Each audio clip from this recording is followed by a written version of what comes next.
Sin dudas este conflicto familiar se fue trasladando de manera mediática a la sociedad y hubo mucha tensión por la concentración de ruralistas frente al campo, en el interior, Dolores Echeverría e integrantes del proyecto Artigas. La policía tuvo un arduo trabajo y vamos a hablar con la ministra de Gobierno, Rosario Romero, de la provincia de Entre Ríos, para conocer, cómo se ha llevado este trabajo. ¿Qué balance, ministra, hace de lo actuado allí durante estos extensos días por parte de la policía? Buenas noches y muchas gracias por esta comunicación.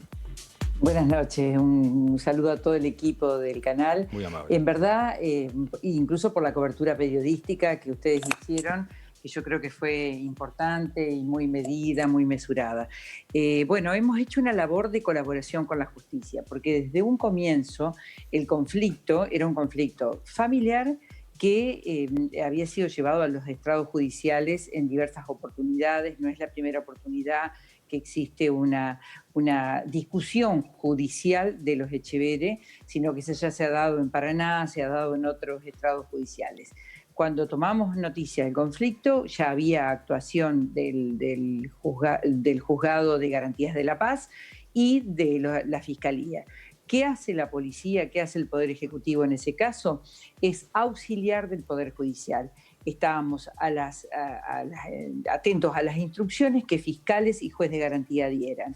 Lamentablemente, el conflicto familiar se desplaza hacia otras consideraciones políticas, pero yo quiero poner de resalto una cosa. El gobernador de la provincia y todos sus ministros, los ministros que actuamos, el ministro de Producción, quien habla, hemos aclarado de entrada que no estaba en riesgo en la provincia de Entre Ríos el derecho de propiedad, que esto se trataba de un debate en el que dos grupos de la familia Echeverría discutían derechos sobre ese predio, al punto tal que tanto la resolución del juez de garantías, que le dio razones a Dolores Echeverría, como la resolución de Cámara ya de apelación de parte de la doctora Carolina Castaño, hubo ahí consideraciones que tienen que ver con el conflicto de intereses, el debate hereditario. Entonces, claro, que ese conflicto se haya desplazado a poner en duda el derecho de propiedad o la actitud que teníamos nosotros frente al conflicto, la verdad que obedecía más que nada a consideraciones de carácter político, porque Dolores ingresó al campo acompañada por el grupo del proyecto Artigas y por otro lado Luis Echeverría, su madre y sus hermanos fueron acompañados por altos dirigentes de Cambiemos. Claro. Entonces todo esto derramó en consideraciones políticas que de algún modo nos hacían salir del conflicto en ciernes, que era un conflicto de la familia. Para pasarlo en claro, hubo intentos de los dos sectores por politizar esto para generar presiones y obtener, obviamente, la resolución que cada uno de los sectores quería.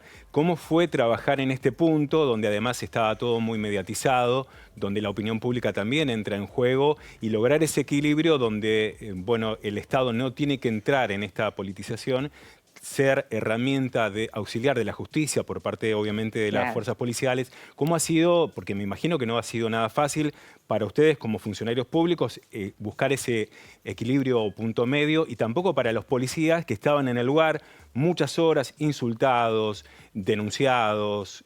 Hubo sin dudas momentos de mucha tensión. Así es. El gobernador Bordet de entrada dijo: vamos a ser respetuosos de las decisiones judiciales y vamos a cumplir nuestro rol. Nosotros somos un poder independiente, la justicia obró con total libertad, y acá funcionaron los sistemas como deben funcionar los poderes del Estado con independencia. Ocurre que la policía estaba en el medio, pero estaba en el medio porque a partir de que se denunció un delito, obedece todo lo que van instruyendo los fiscales y el juez de garantías.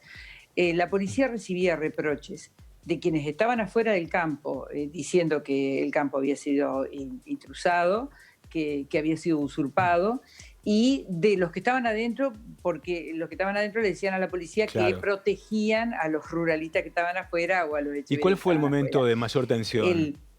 Yo diría el primer día, el día posterior a la resolución judicial del juez de garantías, y el último día ya en el desalojo. Hubo 3 días de mucha tensión. La policía, la verdad, yo aprovecho a felicitarla una vez más, porque no entraron en ninguna de las agresiones, se mantuvieron con calma, no contestaban frente a los reclamos airados de una y de otra parte, mantuvieron una calma en esos momentos de tensión, que es elogiable. Yo creo que tenemos en Entre Ríos una policía que guarda esos equilibrios y eso hay que reconocerlo, porque vale en estas circunstancias de conflicto mantener la templanza, la racionalidad y la prudencia que el Estado tiene que tener ante estos conflictos. Es decir, Ministra, había mucha sí. tensión, pero lo manejaron muy bien. La última pregunta, y agradeciendo obviamente el tiempo que ha dispuesto, vimos a distintos dirigentes políticos nacionales que se hicieron presentes en el lugar, de alguna manera para politizar todo esto. Estamos hablando de Bullrich, también bueno, de otros dirigentes políticos. Hubo también productores rurales de la costa del Uruguay que llegaron hasta allí a apoyar a los hermanos Echeverría. En el contexto de pandemia, donde cada uno de nosotros no puede circular por departamentos por el riesgo de contagio, ¿qué análisis hace de esa conducta de estos dirigentes políticos que vinieron de Buenos Aires o productores que venían de la costa del Uruguay hacia la zona de La Paz o Santa Elena? Bueno, yo el análisis que hago es que nosotros teníamos que defender la ecuanimidad y la posición del medio y la moderación en este caso. No considerábamos apropiado, porque algunos dijeron, ¿por qué no estuvieron dirigentes del gobierno de la provincia dialogando con las partes? No corresponde. No corresponde, correspondía que actuara la justicia. Nosotros somos auxiliares de la justicia, de ninguna manera correspondía esto. Bueno, es una elección, yo no voy a juzgar la conducta política de Luis Echeverría, porque bueno, su definición está clara. No creo que este conflicto haya que leerlo en clave política, sí hay que leerlo en clave de un severo conflicto familiar que tiene connotaciones y tiene debates políticos porque muchos de los actores tienen pertenencia política. No obstante eso, el gobierno de la provincia no interfirió de ese modo, inclusive un auto que se dijo que era de un funcionario de cultura, es un auto particular ese funcionario dice que lo prestó, que no fue él el que ingresó con ese vehículo. El gobernador ha sido muy duro con esta posición porque de ninguna manera nosotros estamos para interferir en una situación en la que se había denunciado un delito. Yo creo que no había que estar ni para festejar ni para acompañar a ninguna de las partes, había que estar para resguardar la seguridad de todas las partes y esperar la decisión judicial. Ministra, como siempre, muchísimas gracias por la entrevista Gracias y por a toda la usted. información que nos ha brindado. A ustedes. Buenas noches. Buenas noches. Entre Ríos ha sumado